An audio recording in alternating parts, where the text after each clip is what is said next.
अस्सलाम वालेकुम।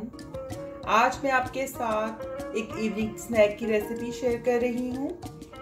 इसको आप आलू वाली पूरी कह सकते हैं या आलू का वर्की या लेयर्ड समोसा कह सकते हैं। तो चलिए वक्त ज़ाया किए बगैर हम इसको बनाना शुरू करते हैं। इसके इंग्रेडिएंट्स पहले देख लेते हैं।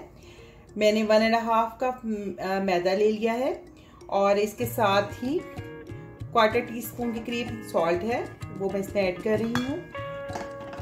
1 टेबल स्पून मैंने घी ले लिया है, मैंने देसी घी लिया है। 1 टेबल स्पून ही इस मौके पे हमने डालना है, इससे ज़्यादा नहीं डालना।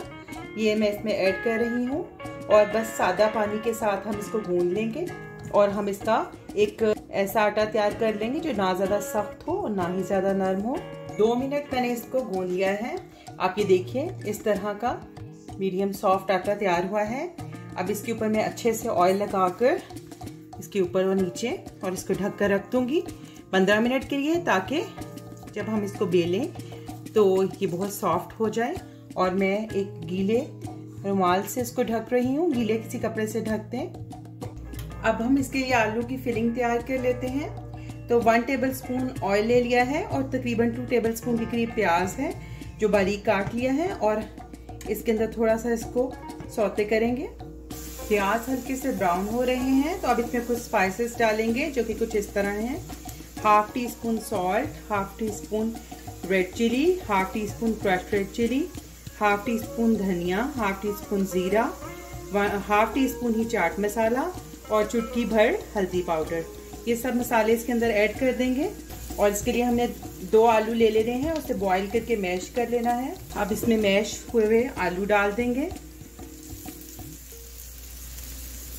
और इसे अच्छे से मिक्स कर देंगे।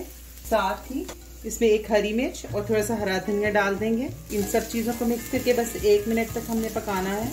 अब इसमें मैं 1 टीस्पून इमली की खट्टी मीठी चटनी डाल दूंगी। आप चाहें तो लेमन भी डाल सकते हैं। 1 टेबल स्पून लेमन जूस डाल दें। इसको मिक्स कर लें और 30 सेकंड पका लें और हमारा ये मिक्सचर बिल्कुल तैयार है। अब मैं डो के अंदर लगाने के लिए एक पेस्ट्री तैयार करूंगी, जिसके लिए मैंने 2 टेबल स्पून मैंने मार्जरीन ले लिया है। यूनिपफ या मार्जरीन ले लें, अगर आपके पास ना हो तो आप घी ले लें। तो इसके लिए घी इस्तेमाल करें, ऑयल इस्तेमाल ना करें, क्योंकि घी से अच्छी परत बनती है। और 1 टेबल स्पून मैंने इसके अंदर भर के कॉर्नफ्लोर ले लिया है। कॉर्नफ्लोर ना हो तो आप मैदा भी ले सकते हैं, इसमें ऐड कर लेंगे और हम इसका एक पेस्ट सा बना लेंगे। 15 मिनट हो गए हैं तो अब हम आटे को भी चेक कर लेते हैं। देखिए कितना अच्छा सा स्मूथ हमारा ये डो तैयार हो गया है। इसको मैं 1-2 मिनट गूंद लूंगी और अब फिर इसको हम बेलेंगे। अब ये देखिए मैंने बड़ी सारी और एक रेक्टेंगल रोटी बेल ली है। जितनी आप पतली बेल सके उतनी बेल लें। और अब जो हमने ये पेस्ट तैयार की थी वो अब इसके अंदर लगा देंगे। बस उसकी एक पतली सी लेयर लगा देनी है, बहुत ज्यादा भी अप्लाई नहीं करनी। अब हम इसको साइड से फोल्ड करना स्टार्ट करेंगे और पतला पतला सा फोल्ड करेंगे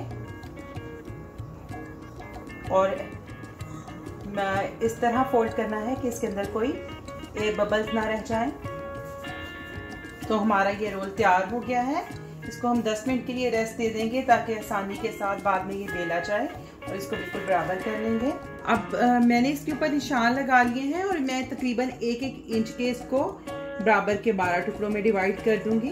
और बहुत प्रेशर से इसको नहीं करना ताकि इसका सही तौर पे इसका ये कट जाए। आगे पीछे छुरी से हम हिलाएंगे और थ्रेड की मदद से भी इसको काट सकते हैं। इस तरह इसके सारे पीसेस कर लेंगे। ये देखिए मैं आपको इसकी लेयर्स दिखाती हूँ, कितनी अच्छी इसकी लेयर्स बनी है। की मदद से इसे काटना चाहते हैं तो एक थ्रेड लेकर इस तरह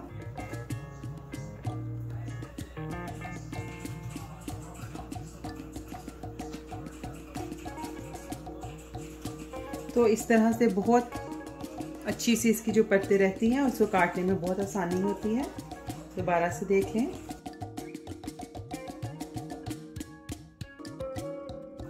अब हम इसको दरमियान से दबा देंगे हाथ की मदद से या किसी प्लेट की मदद से। इस तरह से हम सबको इसी तरह कर लेंगे। और अब इन सबको बेल लेंगे। इसको बेलने के लिए हम इस पे थोड़ा सा खुश्क मैदा नीचे डस्ट करेंगे और हल्के हाथ का प्रेशर देते हुए इसको हम बेल लेंगे। किनारों से पतला बेलेंगे। इस तरह आपने इसको इतना पतला बेलना है। रोटियां मैंने इस तरह से बेल ली हैं। किनारे आप इसके पतले ही रखें। और अब एक रोटी मैंने रखी है, इसके ऊपर हम अपनी फिलिंग रखेंगे। बहुत ही मज़े की ये फिलिंग है। इस तरह से फिलिंग फैला लेंगे। और अब ये रोटी है, इसके किनारे पे पानी लगा देंगे। और अब इसके ऊपर ये दूसरी बेली हुई रोटी रख देंगे। और आपने ये ख्याल रखना है इसके किनारे बहुत अच्छे से दबाते हुए मिला लेने हैं, वरना फ्राई करते वक्त ये खुल जाएंगे। ये हमारा, ये देखिए इस तरह से एक हमारा ये लेयर्ड समोसा या आलू की पूरी तैयार हो गई है। इसी तरह से हम बाकी करते जाएंगे।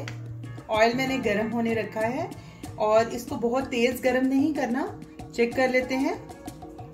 इतना ही गरम ऑयल हमें चाहिए। तो इस गरम ऑयल में हम अपनी आलू की स्टफ पूरी डाल देंगे और 3 मिनट के लिए हमने इसको लो फ्लेम के ऊपर ही फ्राई करना है, ताकि इसकी जो परतें हैं अच्छे से खुल जाएं। आप ये देखिए 2-3 मिनट में ये पूरी ऊपर आ जाएगी। और अब हम इसका फ्लेम मीडियम की तरफ कर देंगे। 3 मिनट तक लो फ्लेम पे पकाएंगे और उसके बाद फ्लेम थोड़ा सा मीडियम की तरफ करेंगे। अब मीडियम फ्लेम पर मैं इसे पका रही हूँ। आप देखें कितनी अच्छी इसकी परतें खुली हैं। दोनों साइड से अब ये अच्छी क्रिस्पी ब्राउन हो गई हैं। तो अब इसे साइड की तरफ हम करते हुए इसका अच्छे से ऑयल निकाल लेंगे। क्योंकि इसमें लेयर्स हैं तो लेयर्स में काफ़ी ऑयल एब्जॉर्ब किया होता है, तो अच्छे से आप इसका ऑयल निकाल लें। तो हमारा बहुत ही मज़े का ये इवनिंग स्नैक तैयार हो गया है।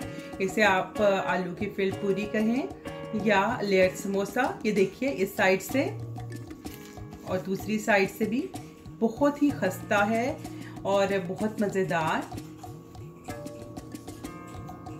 चलें अब हम इसको तोड़ के भी देख लेते हैं कि ये कितनी क्रिस्पी है। ये देखिए इसकी आवाज़ से ही आपको अंदाज़ा हो रहा होगा। ये देखिए और बहुत ज़्यादा क्रिस्पी और इसके अंदर बहुत अच्छा सा बहुत मज़े की फीलिंग है। अगर आपने अब तक मुझे सब्सक्राइब नहीं किया तो इस रेड बटन को प्रेस करके सब्सक्राइब कर दें। ये बिल्कुल फ्री है। और इस बेल आइकन को भी क्लिक कर दें। इससे आपको मेरे आने वाली हर वीडियो फ़ौरन मिल जाया करेगी।